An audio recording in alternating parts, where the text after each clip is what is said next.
I guess you could say I was always the other one. Not the first choice, not the one in the spotlight. That was Anna, my older sister. Everything from the start just came her way, attention, gifts, you name it. My name is Emily, and this is the story of how I grew up. We lived in a decent enough house. Dad worked as a mechanic and Mom was a part-time cashier. They weren't rolling in money, but somehow, there was always enough for Anna. Me? I got the leftovers. One cold December evening, which pretty much set the tone for my childhood, we were sitting around the small dinner table. Anna was going on about some school project she aced. Mom, Dad, my teacher said it was the best in the class.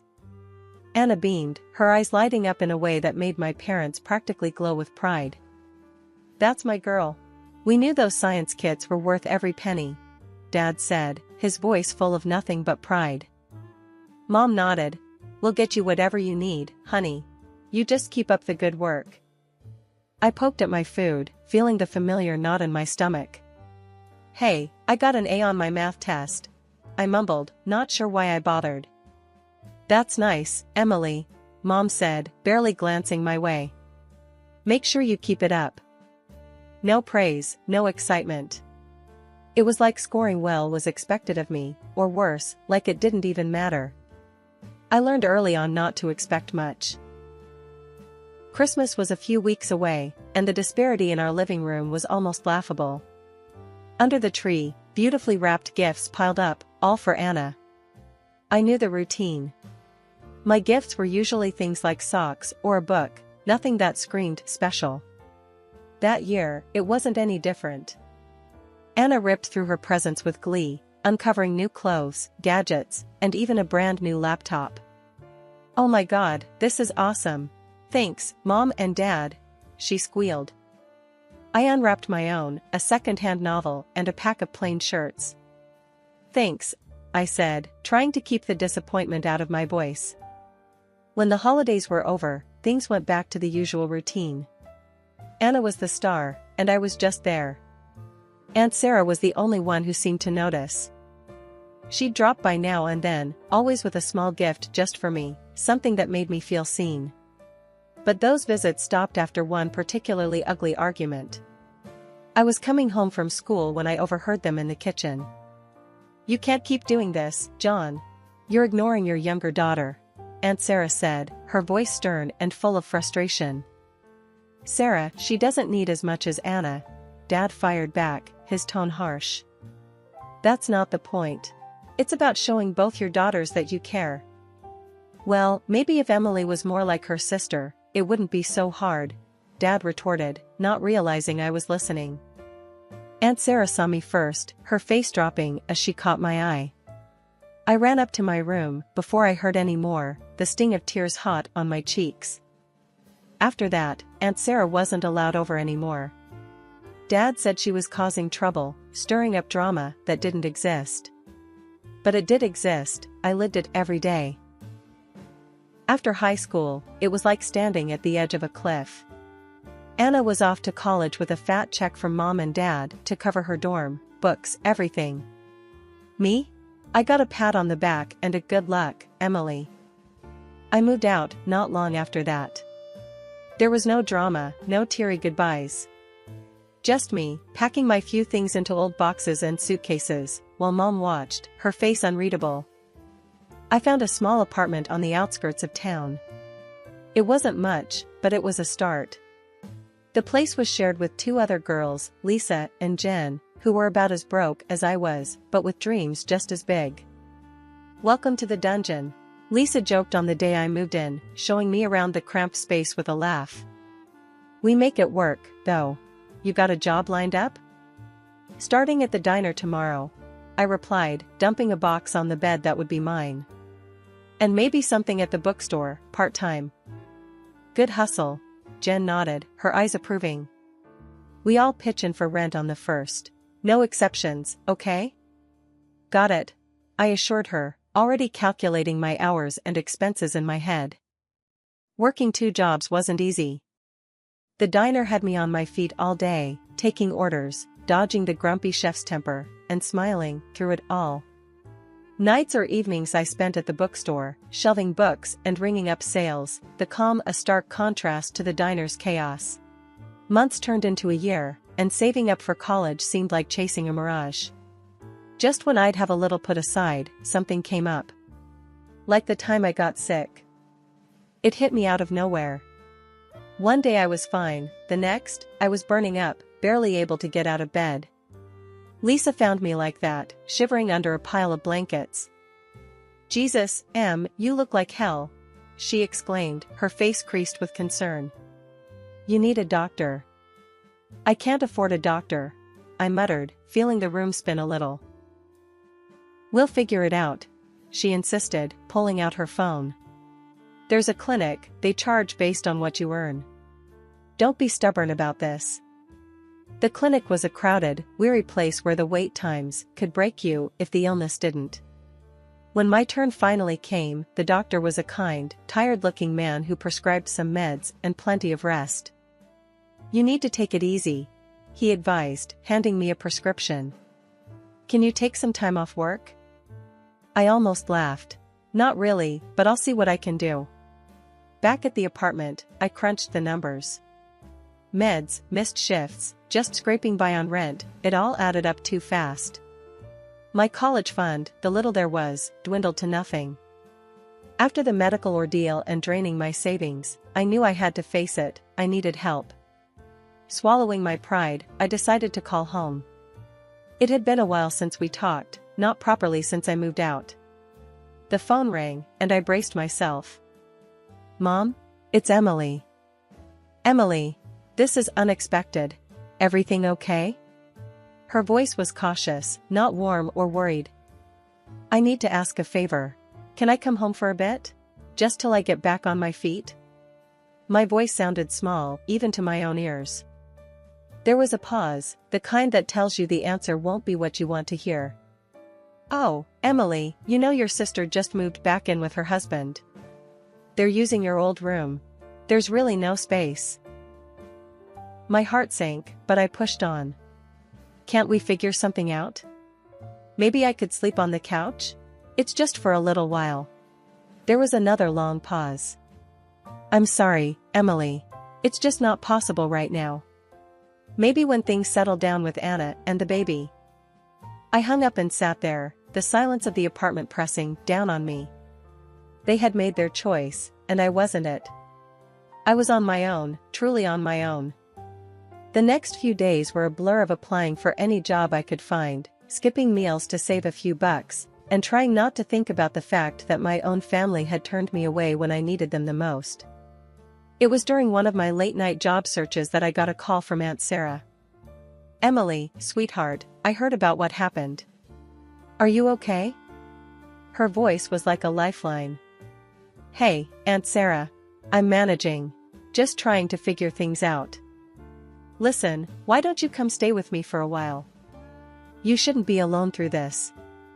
I felt tears prick at my eyes, relief washing over me. "Really? Are you sure? I don't want to impose." "Of course, I'm sure. You're not imposing. Your family, more than just when it's convenient. Pack your things, and come over. We'll sort the rest out together." "Thank you, Aunt Sarah. Thank you so much," I said, my voice thick with emotion. Packing up my things again, I couldn't help but feel the weight of the rejection, but also the warmth of being welcomed without conditions. Aunt Sarah's place wasn't big, but it was filled with love, something that had been sorely missing for too long. When I arrived, Aunt Sarah was waiting at the door. She wrapped me in a big hug as soon as I stepped out of the cab. "You're home now, Emily. Let's not worry about anything else tonight," she said, ushering me inside. Life at Aunt Sarah's was different from anything I'd known. It was quiet, peaceful, and, most importantly, I felt wanted.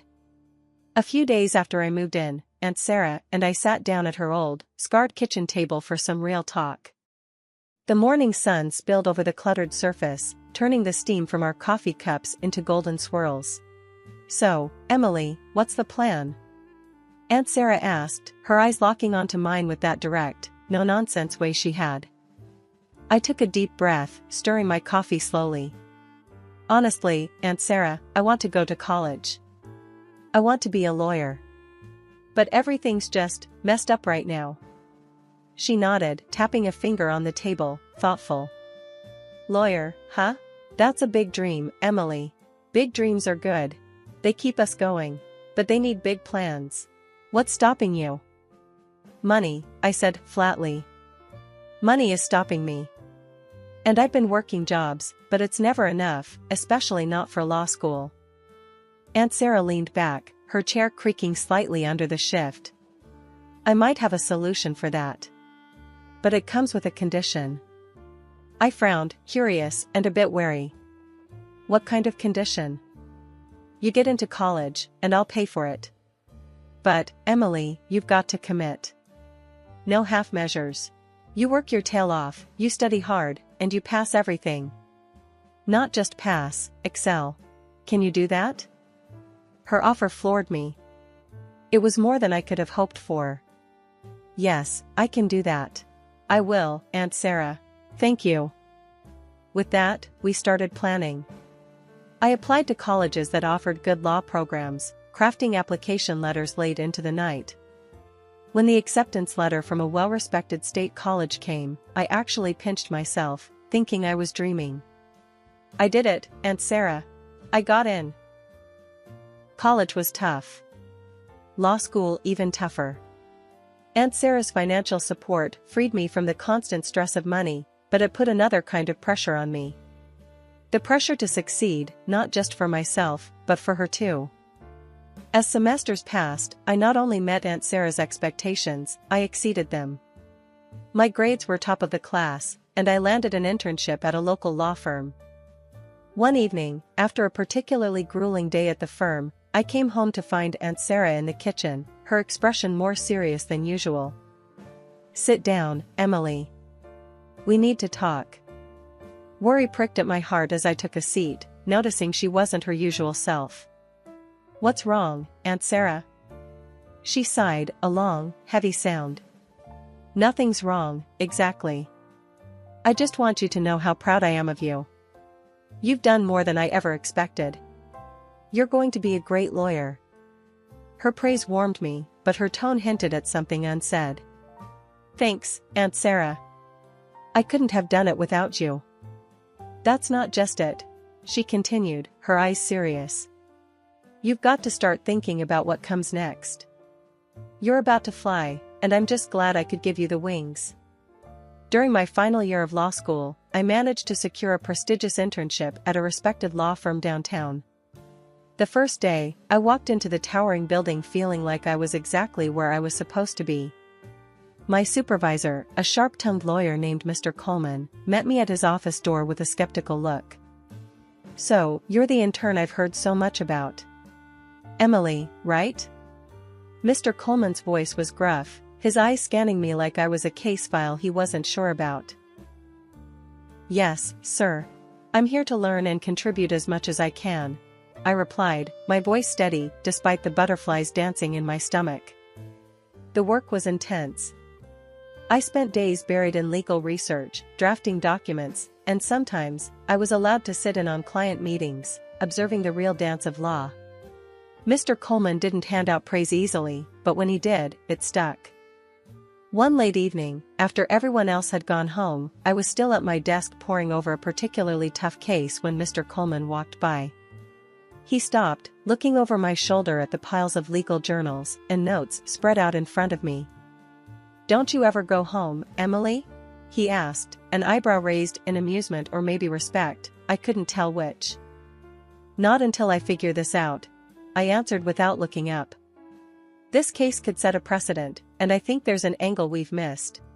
Mr. Coleman grunted, pulling up a chair. Show me. We spent the next hour discussing the case, back and forth, with me arguing my point based on a precedent I found that could help our client. Finally, he leaned back, rubbing his chin thoughtfully. Not bad, Emily. Not bad at all. You've got a sharp mind for this. Keep it up, and you'll make a fine lawyer. The day I graduated, I felt a mix of pride and nostalgia.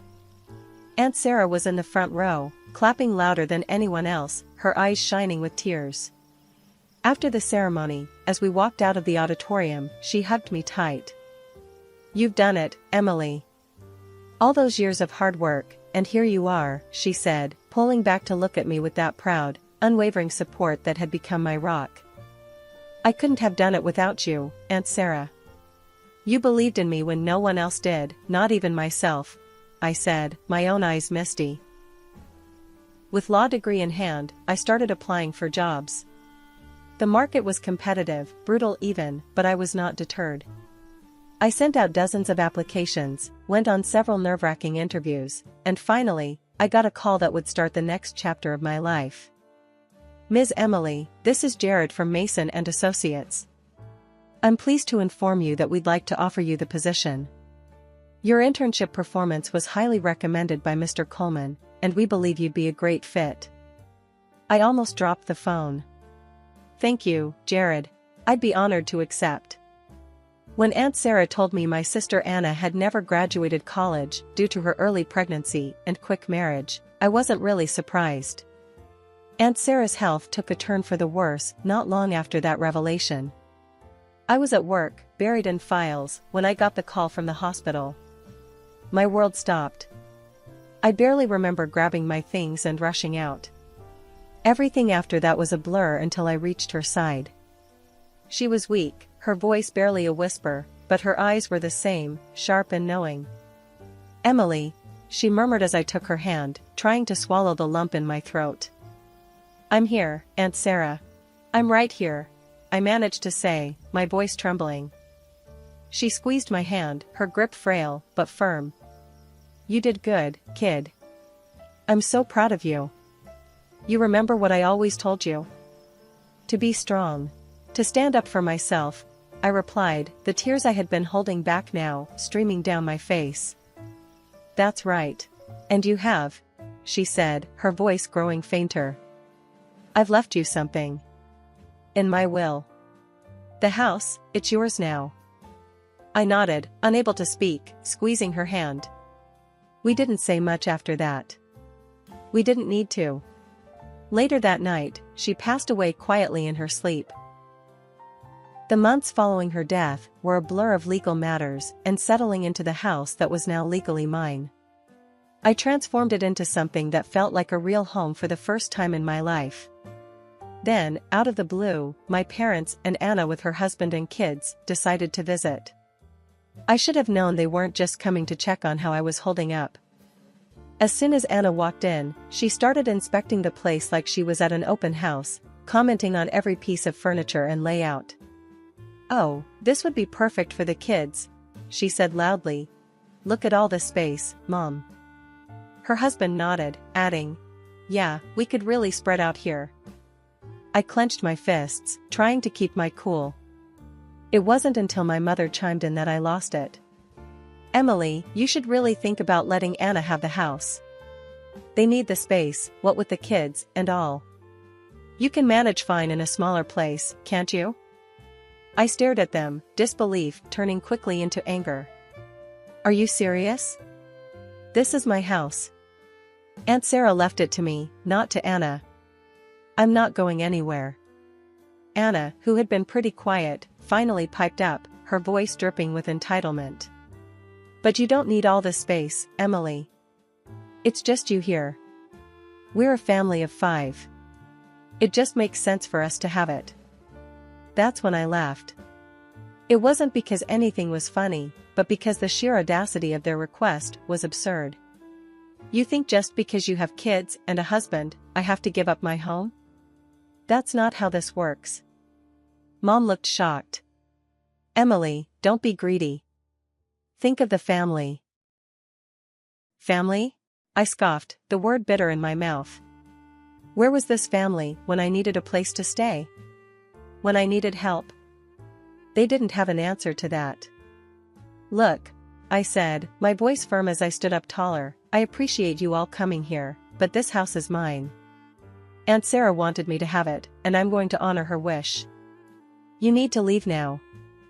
Anna's husband tried to argue, his face turning red, but I didn't let him get far. Out. All of you, now. Or I'll call the police. They muttered about me being ungrateful and greedy as they gathered their things. Anna shot me a look that could freeze lava, her disappointment clear. But as they left, the weight on my shoulders lifted. I had stood up for myself, for my home, and for Aunt Sarah's memory. I came home from work to the most absurd situation. I couldn't get into my own house, the locks had been changed. Before I could process what was happening, I heard noises inside and started banging on the door.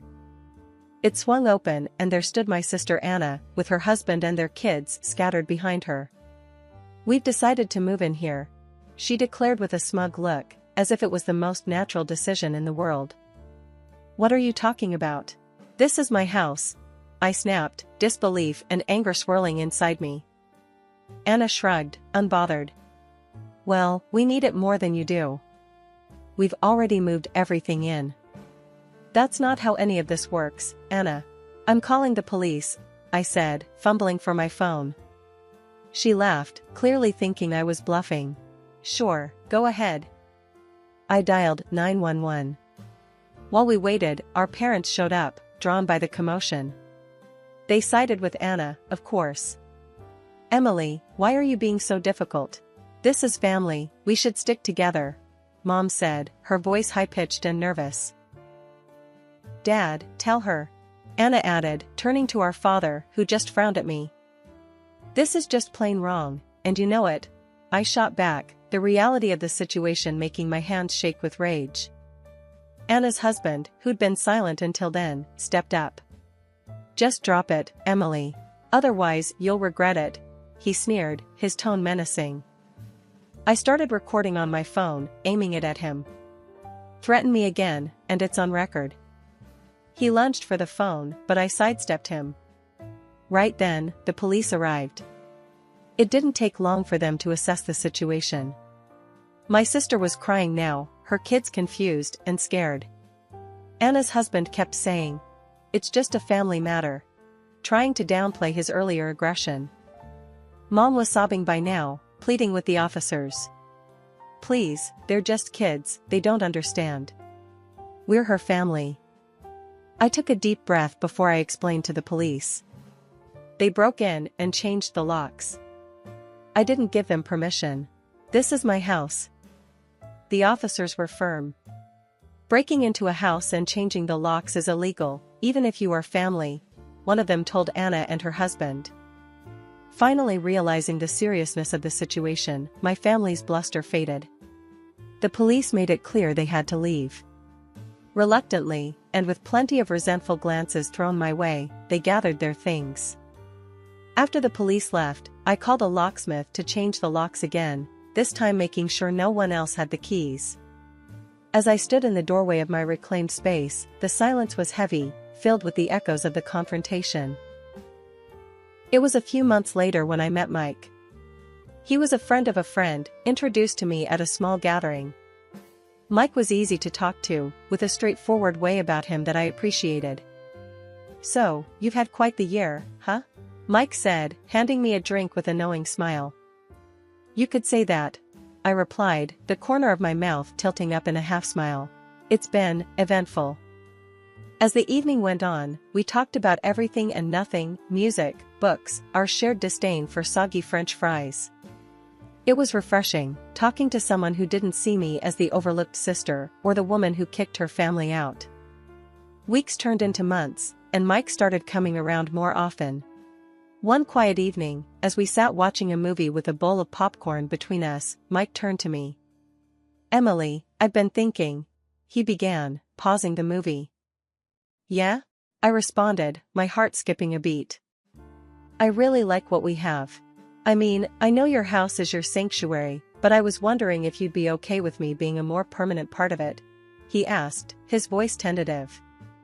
I looked at him, really looked, and saw everything I needed in his sincere, hopeful gaze.